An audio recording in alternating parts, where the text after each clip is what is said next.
She's Gotta Have It is a 1986 Spike Lee joint. And for those of you who haven't watched the Spike Lee joint, Spike Lee calls his films joints, and he calls his actors players. So Spike Lee is known for having a style. You watch a Spike Lee joint, you know it's a Spike Lee joint.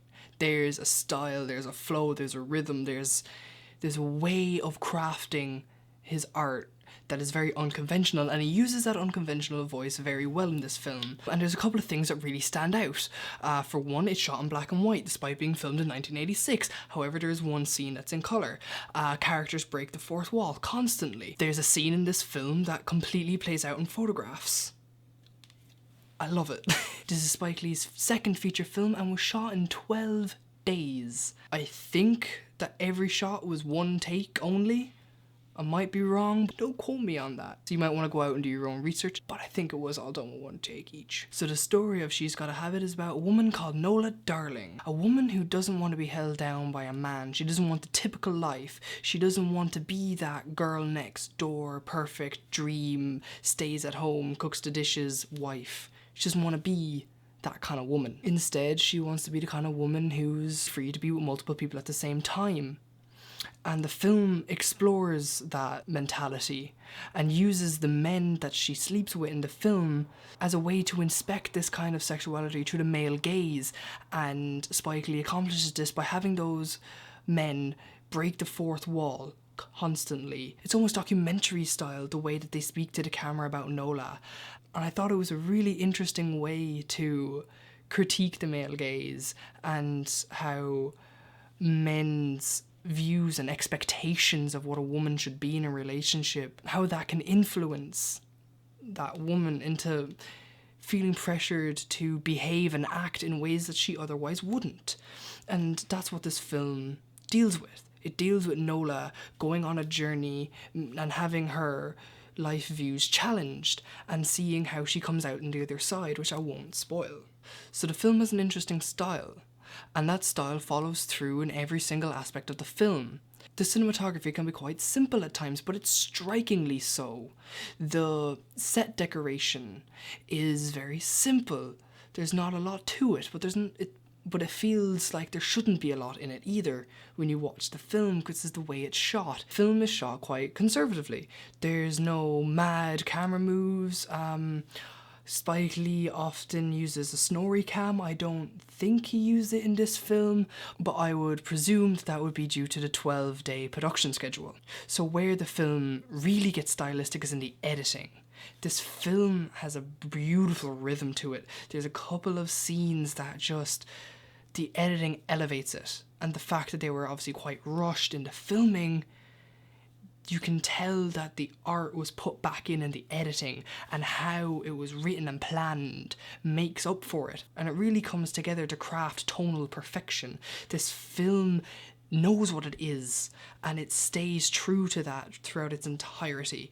This film screams confidence from the director, and to be able to capture such a stylized tone and make it digestible like that really shows Spike Lee's confidence as a director, and being his second feature film, that's incredible. But there are some really risky choices taken in this film. For example, in most films, if you have a character who's travelling from A to B, you usually get your second unit director out and they do some very simple shots of like landscape, close-up of emotion, medium shot, they're looking out a window, we get a landscape again, and it's very, very boring. And we see it in every film nowadays. But Spike Lee does something that I loved in this. There's a character travelling from A to B, but Spike Lee got his brother to photograph the actor going from A to B. And the photos get increasingly long exposure time, so there's more and more motion blur in every photo, and it's incredibly stylized. As you can imagine, it's cutting from photo to photo to photo, not a series of 24 images a second. It fits the tone and the style so well. The way he's able to weave a scene like that in so seamlessly is fantastic. And I just thought it was a great way to show your character going from A to B. And then the characters in this film, they're all quite unique and they're all caricatures. There's no depth, subtext. There's no multifaceted Oscar-winning performances in this film, nor should there be.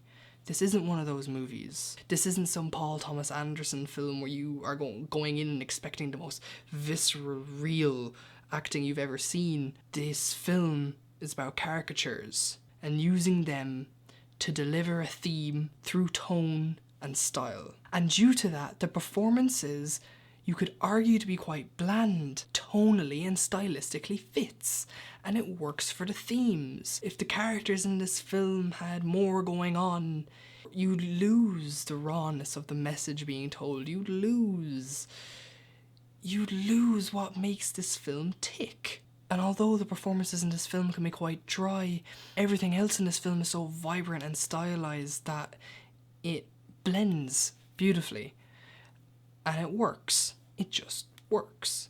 But when you step back and you look at this film and you think about it, you're like, hold on, this shouldn't work. You've got fourth wall breaking, you've got very bland cinematography, you've got lackluster dry acting, and you've got scenes that play out in photographs.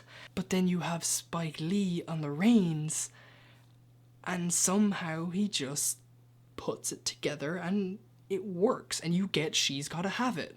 I'd highly recommend it for anyone to watch. It's a great, enjoyable watch. It doesn't require too much thought. It's not just a Space Odyssey. You can sit back and just enjoy this film.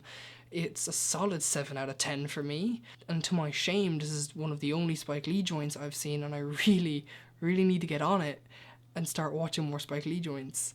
They're great. He's a fantastic director with so much confidence and ability to back it up.